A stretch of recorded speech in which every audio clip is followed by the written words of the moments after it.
बिस्मिल्लाहिर्रहमानिर्रहीम। बिस्मिल्लाहिर्रहमानिर्रहीम एंड अस्सलाम वालेकुम। आप लोगों की क्लास 7 के सेकंड लेक्चर के साथ मैं हाज़िर हूँ। उम्मीद है सब खैरियत से होंगे और सब ने अपना होमवर्क इंशाल्लाह कंप्लीट किया होगा।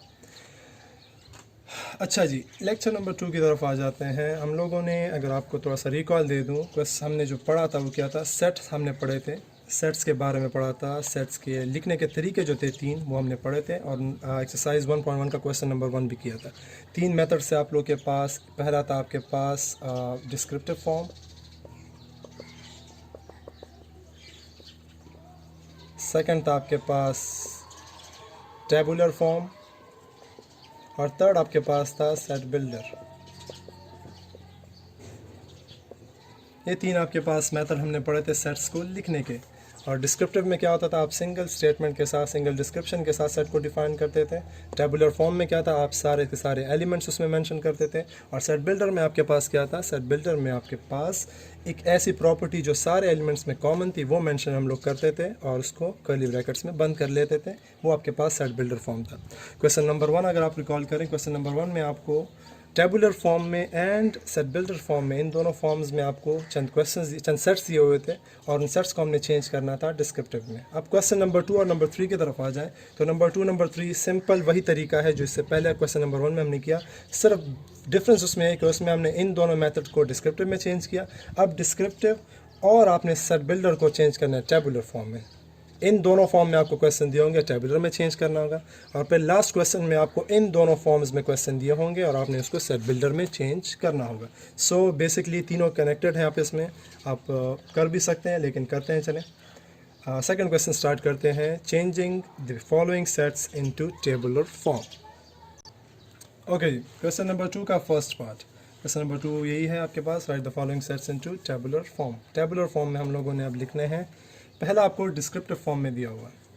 ए क्या है, आपके पास एक सेट है letters of the word hockey. Hockey के वर्ड्स का, लेटर्स का सेट बनाना है। सो आसानी से इसका एक उलट एग्जांपल मैं कहूँगा, हम लोगों ने इससे पहले क्वेश्चन नंबर 1 में भी किया था, जिसमें आपको स्प्रिंग दिया हुआ था, उसके लेटर्स दिए हुए थे और फिर हमने इससे ये वाला डिस्क्रिप्शन बनाया था कि letters of the word spring. अब यहाँ पर आपको क्या करना है, आपको डिस्क्रिप्शन दी हुई है, हम लोगों ने टेबुलर फॉर्म बनाना है। सो सिंपल है आपके पास। ए आप लिखेंगे और इसके साथ आपने कर्ली ब्रैकेट्स हॉकी, हॉकी के लेटर्स लिखने हैं। तो आप लिखेंगे H, O, C, K, E and Y। ये इसके लेटर हो गए। ये आपके पास इसका टेबुलर फॉर्म हो गया। सो सिंपल है, बहुत ही आसान क्वेश्चन है, कोई इतना मुश्किल नहीं है, लोग कर सकते हैं आराम से। सो ये हो गया आपके पास इसका आंसर। नोट कर लें इसको। ओके जी, क्वेश्चन नंबर 2 की तरफ आ जाते हैं। क्वेश्चन नंबर 2 पार्ट 2 की तरफ। B is the set of 2 colours in the rainbow. अब 2 कलर्स आपको दिए हुए, कोई ख़ास नहीं, या तो सारे कलर्स भी नहीं दिए हुए और सिर्फ 2 कलर्स दिए। तो आप जो आंसर मैं लिख रहा हूँ इससे डिफरेंट आंसर भी लिख सकते हैं। कोई से भी 2 रेनबो कलर्स जो हैं वो आप लोग लिख सकते हैं। मैं यहाँ पर लिख लेता हूँ, B is set of 2 rainbow colours. तो 2 रेनबो कलर्स हम क्या लिख सकते हैं, लेट्स ले रेड। एक हो गया। पूरी स्पेलिंग आपने लिखनी है इसमें, क्योंकि आपके पास कलर्स हैं तो ये RED अलग अलग एलिमेंट नहीं लिखोगे, RED एक एलिमेंट कंसिडर होगा, red colour. And the next one you can take orange in case. दोनों आपके पास मौजूद हैं रेनबोस के कलर्स में से। सो आप इनकी जगह ग्रीन लिख सकते हैं, ब्लू लिख सकते हैं, जो अदर आपके पास कलर्स हैं रेनबो में वो आप लोग यहाँ पर मेंशन कर सकते हैं। लेकिन सिर्फ 2 इन्होंने मांगे तो कोई से भी 2 आप लोग लिख सकते हैं। पार्ट 3 की तरफ अगर आ जाएँ, पार्ट 3 आपके पास C is numbers less than 18 divisible by 3। 18 को नहीं शामिल किया गया, लेस दैन है। लेस दैन और इक्वल जब आ जाता है तो फिर वो नंबर भी शामिल होगा। 18 नहीं शामिल, लेस दैन 18 का मतलब है उन नंबर्स का सेट जो 18 से स्मॉलर हैं और जो 3 पे डिवाइड भी होते हैं। सो आई थिंक सबको होगा ये याद, 3 का टेबल जिसको याद है उनको ये नंबर्स याद होंगे। 18 से कम ऐसे नंबर जो 3 के टेबल में आते हैं, जो 3 के टेबल में आते हैं उसका मतलब ये है कि वो 3 पे कंप्लीट डिवाइड होते हैं। सबसे पहला नंबर जो 3 पे डिवाइड होता है वो 3 इटसेल्फ है। 3 डिवाइड बाय 3 आपके पास रिमाइंडर 0 आएगा। अगला नंबर जो 3 पे डिवाइड होता है वो आपके पास 6, फिर 9, फिर आपके पास 12 एंड 15। 15 के बाद आपके पास 18 आ जाता है, लेकिन इन्होंने क्या कहा है कि लेस दैन 18, तो 18 उसमें शामिल नहीं हो सकता। सो ये आपके पास इसका सेट हो गया। ऐसे नंबर्स का सेट जो 3 पे डिवाइड होते हैं लेकिन वो आपके पास क्या है 18 से स्मॉलर है। सो ये हो गया थर्ड पार्ट का answer and note it now. अच्छा, ये आपके पास क्वेश्चन नंबर 2 का लास्ट क्वेश्चन है। 4 नंबर और 5 नंबर अगेन आप लोग का होमवर्क, क्योंकि वो सिमिलर है बाकी क्वेश्चंस के साथ। ये आपके पास अब डिस्क्रिप्टिव फॉर्म है, डिस्क्रिप्टिव से हम लोगों ने चेंज करना है किस में, टेबुलर फॉर्म में। पहले इसको पढ़ ले कौन कौन से नंबर से मौजूद है, उसके बाद हम इसका टेबुलर फॉर्म लिख सकेंगे। एफ़ आपके पास एक सेट है, उसमें आपके पास मौजूद है एक वेरिएबल एक्स। अब वेरिएबल एक्स की डेफिनेशन भी क्योंकि एक्स की जगह असल में एक्स की जगह कौन कौन से नंबर मौजूद है। एक्स बिलोंग करता है जेड, जेड कहते हैं इंटीजर्स को। इंटीजर्स के सेट का नाम जो है वो आपके पास जेड से डिनोट किया जाता है। इंटीजर्स अगर आपको होपफुली याद होंगे, याद नहीं है तो इंटीजर्स वो नंबर हैं जिसमें आपके पास प्लस 1 2 3 भी हो, ज़ीरो भी इंक्लूड हो और प्लस साइड पे 1 2 3 4 5 ये सारा नंबर भी इन्फिनिटी तक मौजूद हो, और माइनस नेगेटिव नंबर्स भी मौजूद हो, -1 -2 -3 एंड सो ऑन, ये सारे नंबर्स भी आपके पास मौजूद हों इसमें। सो ये इंटीजर्स कहलाते हैं। अब इसमें कौन से इंटीजर्स मौजूद हैं, एक्स में सारे इंटीजर, इस सेट में सारे इंटीजर मौजूद नहीं है। आगे और भी डेफिनेशन दी हुई है, and x is greater than -7 and x is less than -1। कौन से नंबर्स हैं आपके पास इसमें, एक्स आपके पास वो नंबर है जो -7 से लार्ज है और -1 से स्मॉल है। नेगेटिव नंबर में ये होता है कि जो यहाँ पर बड़ा नंबर होगा लेकिन ये छोटा होता है। -7 इस वक्त -1 से स्मॉल है, नेगेटिव नंबर में ये बात होती है। अब आपने कौन से नंबर्स लिखने हैं, ऐसे नंबर जो आपके पास -7 से बड़े हैं और -1 से स्मॉलर हैं। सो ये भी आसान है, सिंपल है। -7 के बाद जो बड़ा नंबर है वो है आपके पास -6, फिर -5, फिर -4, फिर -3, फिर -2 और फिर आता है -1, लेकिन -1 इसमें शामिल नहीं है क्योंकि यहाँ पर बताया हुआ है कि x क्या होगा, -1 से स्मॉलर होगा। सो यहाँ पर आप लोगों का सेट कंक्लूड हो जाता है। ये आपके पास सेट है वो इंटीजर्स जो आपके पास -7 और 1 के बिटवीन दरमियान मौजूद है। सो ये इसके साथ आप लोग का क्वेश्चन नंबर 2 भी कंक्लूड हो जाता है। अब क्वेश्चन नंबर 3 अगेन, उसमें आप क्या करना है, उसमें अब आपको दिया होगा descriptive and tabular form and we have to change it to set builder notation. अच्छा जी, क्वेश्चन नंबर 3 स्टार्ट करते हैं। Write the following sets in the set builder form. अब सारे क्वेश्चंस को हमने क्या करना है, सेट बिल्डर फॉर्म में लिखना है। क्वेश्चन आपको दिया हुआ है a = 1 2 3 4 5, 5 नंबर्स दिए हुए हैं। ये 5 नंबर्स किस सेट को बिलोंग करते हैं, सोच लें आप लोग। होपफुली ज़्यादातर बंदों को आंसर पता होगा, जिनको नहीं पता वो देख लें।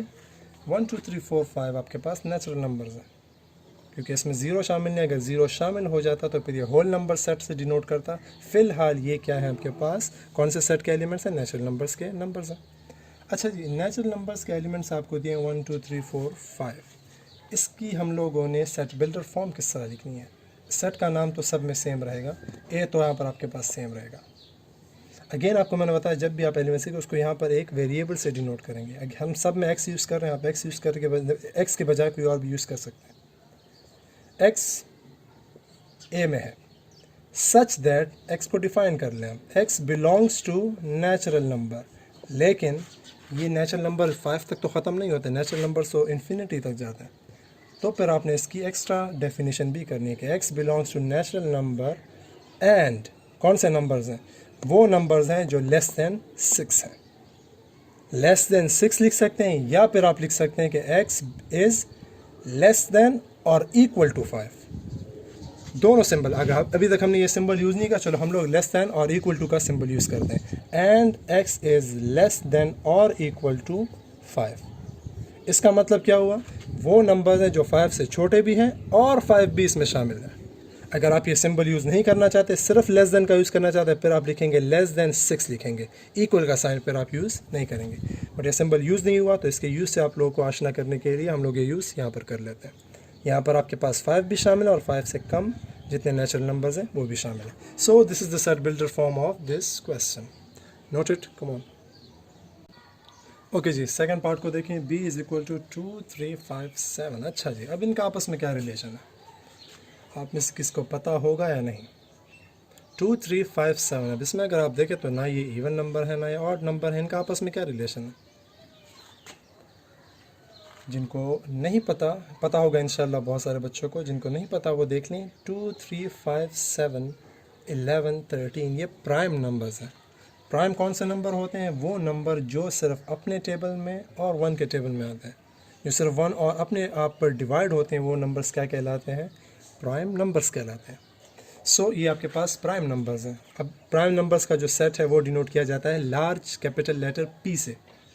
सो ये आपको पता होना चाहिए कि P हम लोग यहाँ पर अभी यूज़ करेंगे टेबुलर सेट बिल्डर फॉर्म में। आपको पता होना चाहिए ये P क्या चीज़ है। P प्राइम नंबर्स के सेट के लिए यूज़ होता है। सो आप लिखेंगे B में क्या है आपके पास? X है आपके पास। B में क्या आपके पास? X है। Such that X belongs to, क्या लिखेंगे यहाँ पर आप? P लिखेंगे। P यूज़ हो रहा है इसके यहाँ पर किस लिए? प्राइम नंबर्स के सेट के लिए। X belongs to prime number, लेकिन अब अगेन प्राइम नंबर तो 7 पे ख़त्म होते नहीं है। 11 भी है, 13 भी है, 19 भी है, सो ऑन 17 भी है, जाते जाएंगे। प्राइम नंबर्स तो बहुत सारे हैं। यहाँ पर फिर आपने अगेन एक्स्ट्रा इन्फॉर्मेशन भी देनी होगी। एंड कौन से प्राइम नंबर?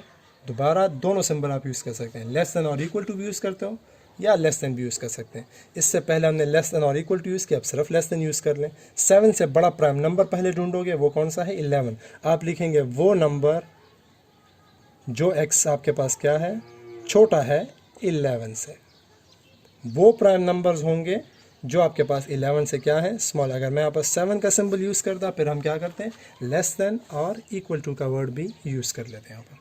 सो ये इसका सेट बिल्डर फॉर्म हो गया। अच्छा जी, क्वेश्चन नंबर 3 के जो 3 नंबर, 4 नंबर और 5 नंबर पार्ट वो बिल्कुल सेम है, तो मैं 5 नंबर कर लेता हूँ। 3 और 4 आप लोग बहुत ही आसानी से इसको यूज़ करते हुए हल कर सकते हैं। Z is set of all integers. अब ऑल इंटीजर्स हैं इसमें, तो इंटीजर्स आप लोगों को बहुत यानी आसानी से लिख सकते हैं। इसमें सारे नंबर शामिल हैं आपके पास, जितने भी इंटीजर्स हैं वो सारे के सारे इसमें मेंशन करने हैं। तो इसको लिखने का तरीका क्या होगा? आप लिखेंगे Z इज़ इक्वल टू, क्या है Z आपके पास? एक सेट है।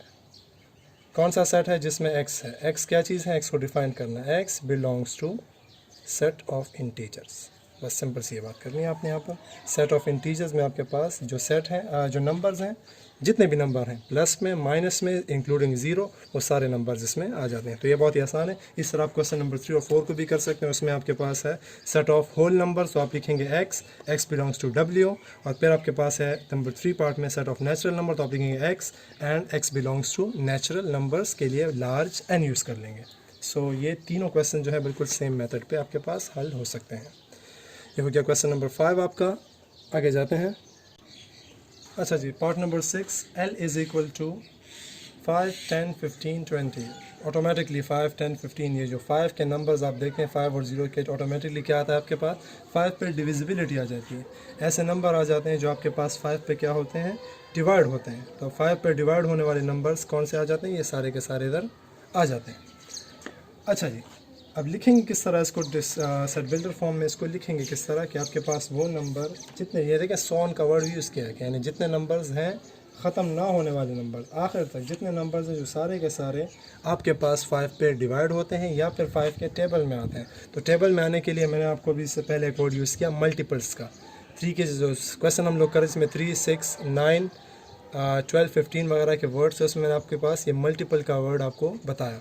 यहाँ भी वही वर्ड यूज़ करेंगे। आप लिखेंगे L is the set of X such that, उसको फिर डिफाइन करना है, X बिलोंग्स टू, या फिर बिलोंग्स टू के बजाय यहाँ पर तो सेट का नाम नहीं है, ये कोई ख़ास सेट का नाम नहीं है 5, 15 ये, तो आप लिखेंगे X, सर्व इसको डिस्क्राइब कर लेंगे कि X such that X is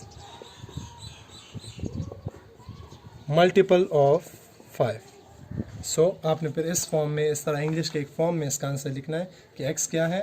x आपके पास मल्टीपल ऑफ 5 है। अच्छा जी, क्वेश्चन नंबर 7 डिस्क्रिप्टिव फॉर्म में आपको दिया हुआ है E is equal to set of even numbers between 1 to 10। Between 1 to 10 मतलब 10 और 1 इसमें शामिल नहीं होगा। बिटवीन 1 to 10 आपके पास दरमियान में जितने भी इवन नंबर्स हैं वो मेंशन करने हैं हमने। सो इवन नंबर अगर आप 1 से लेकर 10 को ना शामिल करते हुए अगर आप देखें तो कौन कौन से? 2 है आपके पास, 4 है आपके पास, 6 है आपके पास एंड 8 है आपके पास। सो इसको मेंशन कर लेते हैं किस तरह। अच्छा, by the way set of even number को इसी ई से डिनोट किया जाता है आम हालात में भी, तो हम लोग वो भी यहाँ पर यूज़ करेंगे। E is equal to x such that x belongs to even numbers। X तो क्या है आपके पास इवन नंबर्स हैं, लेकिन कौन से इवन नंबर्स? अगेन सारे इवन नंबर्स नहीं, 1 से लेकर 10 के दरमियान। ना 10 शामिल है इसमें, ना 1 शामिल है इसमें। 1 तो खैर ऑलरेडी इवन नहीं है, लेकिन 10 इवन है, लेकिन यहाँ पर शामिल नहीं कर सकते क्योंकि इन्होंने यहाँ पर वर्ड यूज़ किया है बिटवीन का। सो हमने सिर्फ और सिर्फ इनके दरमियान के नंबर्स को यूज़ करना है। तो अगेन एक्स्ट्रा इन्फॉर्मेशन भी आपको चाहिए, एंड वर्ड यूज़ करेंगे। एंड कौन से नंबर्स होंगे? वो इवन नंबर जो आपके पास 1 से बड़े हैं और 10 से छोटे हैं आपके पास। So E is the set of numbers x. X को क्या डिफाइन किया कि एक्स आपके पास इवन नंबर्स हैं। कौन से इवन नंबर हैं? जो 1 और 10 के बीच में हैं, दरमियान में आते हैं। ये आपके पास इसका सेट बिल्डर फॉर्म हो गया जी। Note please. अच्छा जी, इसके बाद के जो क्वेश्चंस हैं आपके पास 8, 9, 10 सिमिलर इस पे प्रोसेस पे हैं। आप लोग इसको होमवर्क ले लें। ये होमवर्क हो गया आपका। सेल अगर उसमें कोई प्रॉब्लम हो तो आप लोग अगेन इसका फीडबैक दे सकते हैं, बता सकते हैं, मुझसे पूछ सकते हैं उस क्वेश्चन। क्वेश्चन नंबर 3 के साथ ये 3 पार्ट्स आप लोग कर लें, और इसके साथ आप लोग का जो 1.1 एक्सरसाइज वो कंप्लीट होता है। सो थोड़ा सा रिव्यू सुन लें इसका 1.1 का। 1.1 में हमने सबसे पहले क्या किया? अगर आप 1.1 से पहले चले जाए, हम लोगों ने सेट्स के बारे में पढ़ा। सेट किसे कहते हैं? Set is the collection of well defined distinct objects को कहते हैं। उसके बाद हमने पढ़ा कि सेट है क्या चीज़। उसमें आपके पास ऐसे एलिमेंट्स होंगे जो एक दूसरे से मुख्तलिफ होंगे और वेल डिफाइन होंगे, मतलब उसमें आपके पास जो हर एलिमेंट है उसमें क्यों मौजूद है उसकी वजह आपको मालूम होगी। उसके बाद हम लोगों ने सेट को लिखने के 3 तरीके पढ़े। एक डिस्क्रिप्टिव था, एक टेबुलर था, और एक आपके पास सेट बिल्डर था। यहाँ पर हमारे पास 2 मौजूद हैं ऑलरेडी। सेट बिल्डर में आपके पास डिस्क्रिप्टिव में क्या था? डिस्क्रिप्टिव में आपके पास एक स्टेटमेंट के साथ, एक डिस्क्रिप्शन के साथ आप लोगों को सेट के बारे में बताया जाता था। Set of even numbers between 1 to 10, इसके ज़रिए आपको बता दिया जाता था कि ये क्या है आपके पास। एक इंग्लिश की लाइन से आपको पता चल जाता था कि इस सेट में कौन से नंबर मौजूद हैं। इसके बाद हमने टेबुलर पढ़ा। टेबुलर में आपके पास कर्ली ब्रैकेट्स के अंदर आपको जितने नंबर्स एलिमेंट्स मौजूद हैं उस सेट के, वो सारे यहाँ पर लिख लेते थे और सेट को क्लोज कर लेते थे। तो वो आपके पास टेबुलर फॉर्म था। और थर्ड वन था आपके पास सेट बिल्डर। सेट बिल्डर ये हमारे पास यहाँ पर लिखा हुआ भी है। सेट बिल्डर में आप क्या करते थे? एक कॉमन प्रॉपर्टी, ऐसी प्रॉपर्टी यहाँ पर देख लें। कॉमन प्रॉपर्टी यहाँ पर क्या है इन नंबर्स के दरमियान? ये जो सेट है कि वो इवन नंबर्स हैं और वो 1 और 10 से छोटे हैं। इनके दरमियान जितने भी नंबर उन सब में ये प्रॉपर्टीज़ कॉमन है दोनों, कि वो इवन नंबर्स भी होंगे और वो 10 से छोटे हैं। जाहिर सी बात है 2, 4, 6, 8 वो 10 से स्मॉल है और 2, 4, 6, 8 1 से लार्ज नंबर है। तो ये कॉमन प्रॉपर्टीज़ हैं इसमें। तो कॉमन प्रॉपर्टीज़ को जब हम मेंशन कर लेंगे और उनको भी कर्ली ब्रैकेट से बंद कर लेंगे, ये क्या कहलाता था आपके पास? Set builder notation. सो ये इसका रिव्यू हो गया इस 1.1 एक्सरसाइज का। अच्छा जी, होमवर्क इंशाल्लाह कर लें। और अगेन सेम मेथड था जैसा आपको मैंने फर्स्ट लेक्चर में बताया था। आप लोगों ने फीडबैक देना है, फेसबुक के ज़रिए दे सकते हैं। सिमिलर से आप लोग व्हाट्सएप ग्रुप जो है वो आप लोग के लिए इसलिए बनाया गया है कि आप लोग के होमवर्क्स, आप लोग की शिकायत, आप लोग के क्वेश्चंस उसी पे हमारे पास आ सकें। सो उस पर आप लोग अपना फीडबैक दे सकते हैं। ओके, अगले लेक्चर के साथ इंशाल्लाह फिर हाज़िर होंगे। अल्लाह हाफ़िज़।